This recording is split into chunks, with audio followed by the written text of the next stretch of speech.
اور ان میں سے بڑی نعمت یہ ہے کہ کسی کو فرمانبردار اولاد نصیب ہو جائے. اللہ تعالی ہم سب کو نصیب کرے. تو گویا کہ ہر غریب اور امیر کو اللہ تعداد نعمتیں حاصل ہے اور ہر شخص پہ ان کا شکر ادا کرنا واجب ہے. علم، دولت، صحت، اولاد اور پھر قدرتی انعام میں ہوا، روشنی، پانی، گرمی، سردی، بارش، یہ سب ایسی نعمتیں ہیں جو کہ اللہ تعالیٰ نے بالکل فری جو ہے عطا فرمائی ہے. اللہ تعالیٰ کا انتظام یہ ہے کہ جن چیزوں کی بہت زیادہ ضرورت ہے ان کو فری رکھا گیا ہے. کھانے کے لیے تو محنت کرنا پڑتی ہے، لیکن یہ چیزیں ایسی ہے جو مفت حاصل ہو جاتی ہے، مگر پھر بھی انسان شکر ادا نہیں کرتا. انسان اپنے اعمال سے پانی کے ایک قطرے کی قیمت ادا نہیں کر سکتا. بہرحال انسان کا فرض ہے کہ اسے نعمت میسر آئے تو زبان سے اللہ کا شکریہ ادا کرے. اور شکریہ کی ایک دوسری صورت یہ ہے کہ اللہ تعالیٰ نے جو نعمت جس مقصد کے لیے عطا کی ہے اسے اسی مقصد کے لیے استعمال کیا جائے. اگر کوئی شخص نعمت کو برمحل استعمال نہیں کرتا تو یہ ناشکری کے مترادف ہوگا. اللہ تعالیٰ نے کانوں جیسی نعمت دی ہے تو ان سے اچھی باتیں سنو، مواعظ حسنہ کی سماعت کرو، تلاوت قرآن مجید سنو. لیکن اگر ان کانوں سے گانے سنو گے، غیبت سنو گے تو یہ ناشکری کی صورتیں ہیں. بعض اوقات لوگوں پہ سخت حاکم مقرر کیا جاتا ہے جو انہیں ہر وہ سزا میں مبتلا رکھتے ہیں. تو آج مسلمان ساری دنیا میں ناشکر گزاری کی سزا بھگت رہی. اللہ تعالی ہم سب کی حفاظت فرمائے. وقال موسیٰ، حضرت موسیٰ علیہ السلام نے اپنی قوم سے یہ بھی فرمایا، ان تکفروا انتم ومن فی الارض جمیعا فإن اللہ لغنی حمید. اگر تم اور سارے اہل زمین مل کر بھی کفر کرو گی تو اللہ تعالیٰ کا کچھ نہیں بگاڑ سکتے. فإن اللہ لغنی حمید، بس بے شک اللہ تعالیٰ بے نیاز ہے اور تعریفوں والا ہے.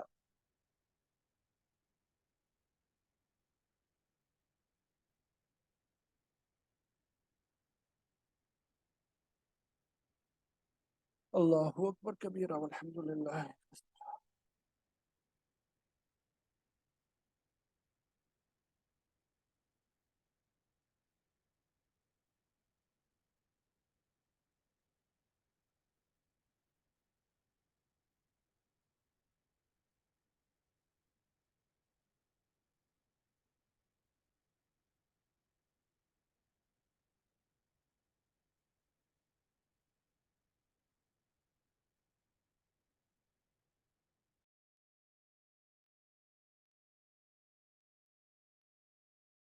یہ آواز آ رہی ہے؟ تو اللہ تعالیٰ نے فرمایا کہ اگر میرا شکر ادا کرو گے تو میں تمہیں مزید دوں گا. لئن شکرتم لازیدنکم ولئن کفرتم ان عذابی لشدید. لیکن اگر ناشکر گزاری کرو گی تو پھر میری گرفت جو ہے وہ بھی بہت سخت ہے.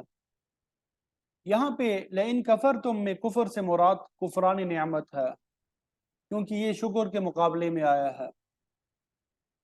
عام طور پہ کفر جو ہے ایمان کے مقابلے میں آتا ہے، جس کا مطلب اللہ تعالیٰ کی وحدانیت، رسولوں کی رسالت، قیامت اور تقدیر کا انکار کرنا ہوتا ہے. لیکن یہاں پہ لئن کفرتم میں کفران نعمت مراد ہے. یہ حدیث اگرچہ ضعیف ہے لیکن ناقابل اعتبار نہیں ہے. یہ ایک شخص آپ کی خدمت میں حاضر ہوا، سوال کیا. اس وقت آپ صلی اللہ علیہ وسلم کے پاس کھجور کا ایک دانہ تھا، آپ نے وہی عطا فرما دیا. اس شخص نے اسے قبول نہ کیا کہ ایسی معمولی چیز سے اس کی ضرورت پوری نہیں ہوگی. گویا کہ اس شخص نے کفران نعمت کیا. اتنے میں ایک دوسرا سائل آپ کی خدمت میں حاضر ہوا، آپ نے اسے بھی کھجور کا ایک دانہ عطا فرمایا. اس نے الحمدللہ کہہ کے وہ دانہ جو ہے آپ کے دست مبارک سے لیا.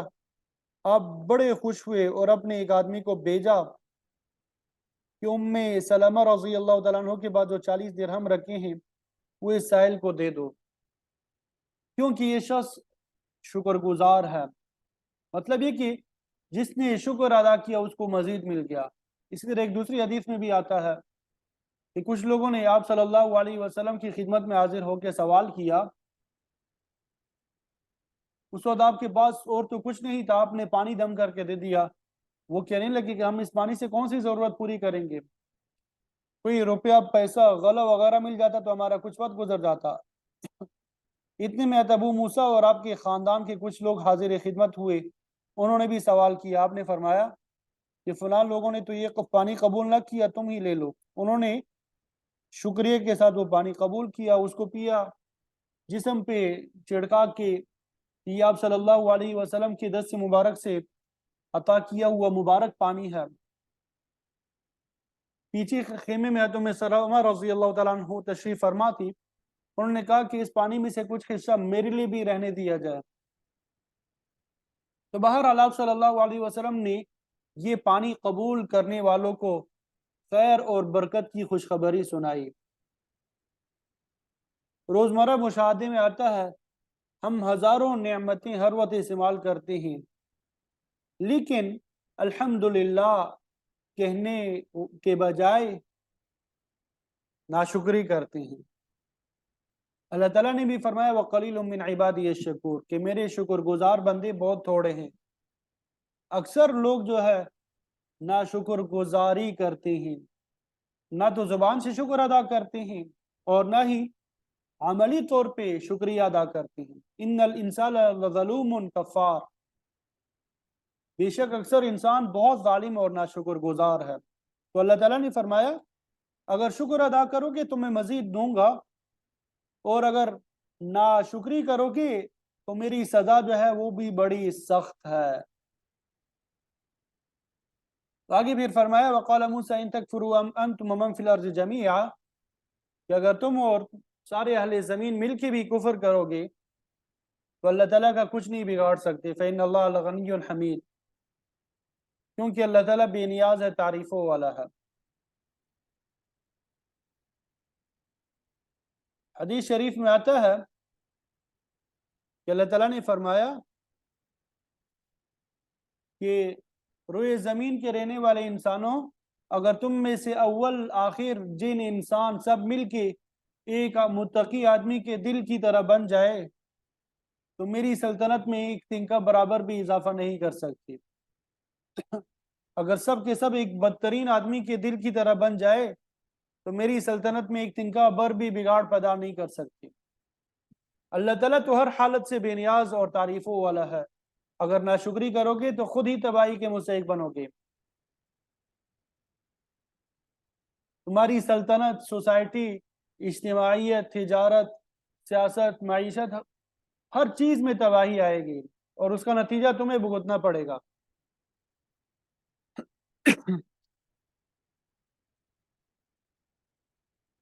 تو اگلی آیت میں بھی موسیٰ علیہ السلام ہی کے کلام پہ مشتمل بات سمجھنی چاہیے۔ آپ نے یاد دہانی کے لیے اپنے قوم سے فرمایا الم یأتکم نبأ الذین من قبلکم قوم نوح وعاد وثمود، کیا تمہارے پاس نہیں آئی خبر ان لوگوں کی جو تم سے پہلے گزرے ہیں، انہوں نے اللہ تعالیٰ کی نعمتوں کی ناقدری کی تو ان کا کیا حشر ہوا۔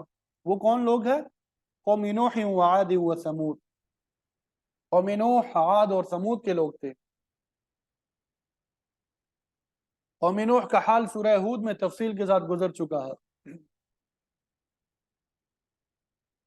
اللہ تعالیٰ نے اپنے نبی کے ذریعے ایمان اور توحید کا پیغام بھیجا، یہ اللہ تعالیٰ کا بہت بڑا احسان تھا، مگر قوم نے اس کی ناقدری کی تو اس کے نتیجے میں وہ غرق ہو گئے۔ قوم عاد کے لوگوں کو اللہ تعالیٰ نے بڑی جسمانی طاقت عطا کی تھی، لیکن یہ قوم کفر، شرک اور تکبر میں مبتلا تھی۔ قوم ثمود جو ہے ان کی بھی بڑی بڑی بستیاں تھیں، بڑے کاریگر تھے، بڑے صناع تھے، ان کے باغات تھے، فیکٹریاں تھیں، پہاڑوں کو کھاڑ کے بنائے گئے مکانات لوگ آج بھی دیکھ کے دنگ رہ جاتے ہیں۔ تو ان اقوام کی تباہی کے حالات بھی آپ نے سورہ اعراف، سورہ یونس اور سورہ ہود میں پڑھ لیے ہیں۔ اللہ تعالیٰ نے قوم عاد کو نرم ترین چیز ہوا کے ذریعے تباہ کیا، قوم ثمود کو چیخ اور زلزلے نے دبوچ لیا۔ ان لوگوں نے بھی اللہ تعالیٰ کی نعمتوں کی ناقدری کی تو برے انجام کو پہنچے۔ والذین من بعدہم، ان کے علاوہ وہ لوگ اور اقوام جو قوم نوح، عاد اور ثمود کے بعد آئے، لا یعلمہم الا اللہ، جنہیں اللہ کے علاوہ کوئی بھی نہیں جانتا کہ وہ کون لوگ تھے، جنہیں اللہ کے علاوہ کوئی بھی نہیں جانتا کہ وہ کون لوگ تھے، ان کی شخصیت کیسی تھی، ان کے مراتب کیسے تھے، یہ پوری تفصیل اللہ کے علاوہ کوئی نہیں جانتا۔ بعض اقوام کے اجمالی حالات کا ذکر قرآن میں موجود ہے، لیکن تفصیلی حالات اللہ کے علاوہ کوئی نہیں جانتا۔ عبداللہ ابن عباس رضی اللہ تعالیٰ عنہما یہ آیت پڑھ کے فرماتی تھی، کذبت نصابون، یہ نسب نامے بیان کرنے والے جھوٹے ہیں۔ بعض لوگ اپنا نسب نامہ حضرت آدم علیہ السلام کے ساتھ تواتر کے ساتھ ملاتے ہیں، لیکن ان پہ اعتماد نہیں کیا جا سکتا، کیونکہ درمیان میں بعض ایسی اقوام گزر چکی ہے جنہیں اللہ کے علاوہ کوئی نہیں جانتا۔ حضور صلی اللہ علیہ وسلم بھی اپنا نسب نامہ عدنان سے آگے نہیں لے جاتے تھے۔ حضرت عبداللہ ابن عباس رضی اللہ تعالیٰ عنہما کی روایت میں آتا ہے کہ عدنان سے لے کے ابراہیم علیہ السلام تک کم از کم 30 قرن یا 30 نسلوں کا فاصلہ ہے، جن کی تفصیلی حالت کوئی نہیں جانتا۔ تو اگر کوئی شخص اپنا نسب نامہ ٹھیک ٹھیک آدم علیہ السلام تک پہنچانے کا دعویٰ کرتا ہے تو اس کی بات میں صداقت نہیں ہوگی۔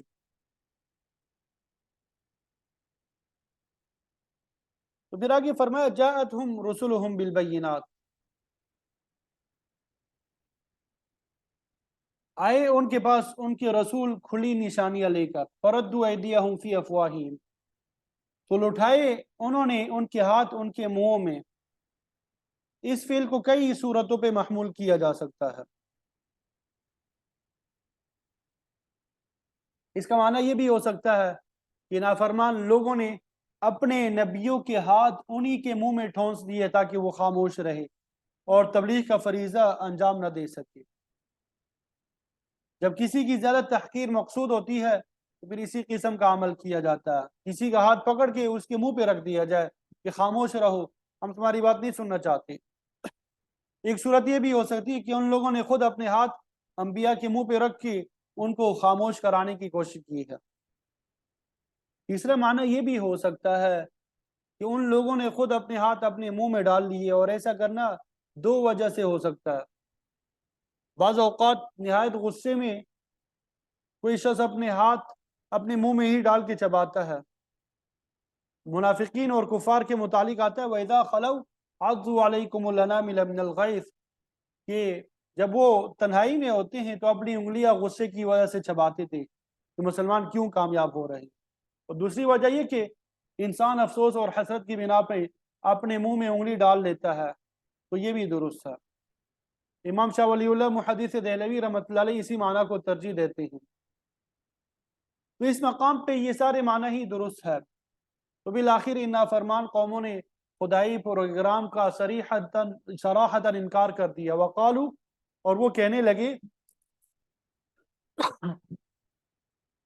اِنَّا كَفَرْنَا بِمَا أُرْسِلْتُمْ، کیا ہم اس چیز کا انکار کرتے ہیں جسے تمہیں دے کے بھیجا گیا ہے۔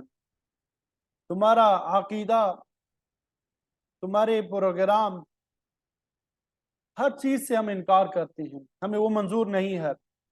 وَإِنَّ لَفِي شَكٍّ مِّمَّا تَدْعُونَنَا إِلَيْهِ مُرِيبٍ، جس کی طرف تم ہمیں بلاتے ہو ہمیں اس میں تردد انگیز شک ہے، ہمیں تمہاری باتوں پہ یقین نہیں آتا۔ جن پرانی قوموں کا ذکر اللہ تعالیٰ نے اس آیت میں کیا، انہوں نے اپنے انبیاء کو اس قسم کا جواب دیا اور ان کے پورے پروگرام کا ہی انکار کر دیا، تاکہ اللہ کے نبی انہیں اس پروگرام کی بار بار دعوت دینا بند کر دے۔ پھر آگے اگلی آیات میں اللہ تعالیٰ نے دیگر انبیاء کا ذکر کیا۔ قالت رسولہم، بلکہ ان رسولوں کا جواب جو ہے اس کا تذکرہ ہے۔ کہا ان کے رسولوں نے، جو نبی جس قوم کی طرف آیا ہے اس نے منکر قوم سے کہا افی اللہ شک، کیا تم اللہ کے بارے میں شک کرتے ہو؟ فاطر السماوات والارض، جو آسمانوں اور زمین کا پیدا کرنے والا ہے. فاطر اور بدیع یہ دونوں ہم معنی الفاظ ہے، یعنی وہ ذات جو بغیر کسی نمونے اور مادے کسی چیز کو ایجاد کرے. تو کائنات کو مجموعی طور پہ اللہ تعالیٰ نے ہی پیدا کیا، اور اس تخلیق کے لیے نہ تو پہلے کوئی نمونہ موجود تھا اور نہ اس کے لیے کسی آلے اور مادے کی ضرورت تھی. اللہ تعالیٰ نے اپنی صفت کے ساتھ اس کائنات کو پیدا فرمایا. تو اللہ کے رسولوں نے کہا کہ کیا تم اس اللہ تعالیٰ کے بارے میں شک کرتے ہو جو ہر چیز کا موجود ہے؟ یدعوکم لیغفر لکم من ذنوبکم، وہ تمہیں اپنی طرف اس لیے بلاتا ہے کہ تمہارے کچھ گناہ معاف کر دے. روزمرہ زندگی میں انسان سے غلطیاں سرزد ہوتی رہتی ہے. اگر انسان اللہ تعالیٰ کی طرف رجوع کرتا رہتا ہے تو وہ اس کی کوتاہیوں سے درگزر کرتا رہتا ہے. اور اگر بندہ اپنے پروردگار کی طرف بالکل توجہ نہ کرے تو اس کے گناہ جمع ہو کر اس کے لیے وبال جان بن جاتے ہیں. تو من ذنوبکم سے یہ اشارہ ملتا ہے کہ اللہ تعالیٰ سارے کے سارے گناہ معاف نہیں کرتا بلکہ بعض کو معاف کر دیتا ہے. ہر انسان سے دو قسم کے گناہ سرزد ہوتے ہیں. ایک قسم کا تعلق حقوق اللہ سے ہوتا ہے جو اللہ تعالیٰ اپنی مہربانی سے معاف کر دیتا ہے، بشرطے کہ بندہ اس کے دروازے پہ آ کے معافی طلب کرے. اور جن گناہوں کا تعلق حقوق العباد سے متعلق ہے، جس کے متعلق خود اللہ تعالیٰ کا فیصلہ ہے کہ جب تک متعلقہ بندہ ان گناہوں کو معاف نہیں کرے گا اللہ تعالیٰ بھی ان کو معاف نہیں کرے گا. بعض مقامات پر مطلق گناہوں کی معافی کا ذکر بھی آتا ہے، لیکن ان سے بھی وہی گناہ مراد ہے جن کا تعلق اللہ تعالیٰ اور بندے کے درمیان ہے. تو بہرحال فرمایا کہ وہ تمہیں بلاتا ہے تاکہ تمہارے کچھ گناہ معاف کر دے. وَيُؤَخِّرَكُمْ إِلَىٰ أَجَلٍ مُّسَمًّى، اور پھر تمہیں مہلت دے ایک مقررہ مدت تک.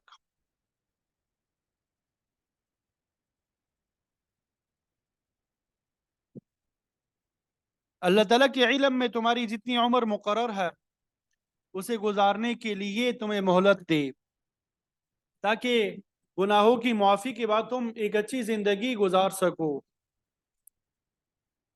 اسی بات کو سورہ یونس میں بھی بیان فرمایا گیا کہ اگر تم اللہ سے استغفار کرو گے، اس کی طرف رجوع کرو گے، یمتعکم متاعا حسنا الی اجل مسمى، تو وہ تمہیں ایک مقررہ مدت تک اچھی زندگی بسر کرائے گا. دوسری جگہ حیات طیبہ کے الفاظ بھی آتے ہیں کہ اللہ تعالیٰ انہیں پاکیزہ زندگی نصیب کرے گا. اور پاکیزہ زندگی وہ ہے جس کا تعلق ایمان، نیکی اور اطاعت کے ساتھ ہے. اللہ تعالیٰ نے اپنے رسولوں کے ذریعے کہلوایا کہ تم اللہ تعالیٰ کی طرف آ جاؤ، وہ تمہارے گناہ معاف کر کے ایک مقررہ وقت تک پاکیزہ زندگی عطا فرمائے گا. اللہ کے نبیوں کی اس دعوت کے جواب میں قالو، کافر اور نافرمان لوگوں نے کہا، ان انتم الا بشر مثلنا، نہیں ہو تم مگر ہمارے جیسے انسان. ان لوگوں نے نبیوں کی بشریت کے پیش نظر ان کی رسالت کا انکار کر دیا. قرآن مجید نے اس بات کو کئی مقامات پہ بیان کیا گیا. کافر بھی کہتے تھے کہ تم بھی تو ہماری جیسے آدمی ہو، تو تم رسول کیوں بن بیٹھے ہو؟ اگر اللہ تعالیٰ کسی کو رسول بناتا، اس پہ وحی نازل کرتا، وہ کوئی بڑا آدمی ہوتا. تم جیسے غریب آدمی کو کیسے رسول بنا لیا؟ جس کے پاس نہ مال و دولت ہے، نہ نوکر چاکر ہے، نہ باغات ہے، نہ گروپ ہے، تو ہم تمہاری بات کو کیسے تسلیم کریں کہ تم اللہ کے رسول ہو؟ کہنے لگے تریدون ان تصدون عما کان یعبد آباؤنا، تم چاہتے ہو کہ تم ہمیں ہمارے آبا و اجداد کے معبودوں سے روکو، ان کی عبادت سے روکو. ہم تو اسی دین کو فالو کریں گے جس پر ہمارے باپ دادا تھے. تم ان سے زیادہ عقل مند نہیں ہو جو تم ہمیں ان کے طریقے سے ہٹانا چاہتے ہو. نوح علیہ السلام، ہود علیہ السلام، شعیب علیہ السلام کی قوم کے لوگوں نے بھی یہی کہا تھا کہ تم ہمیں ہمارے معبودوں سے دور رکھنا چاہتے ہو.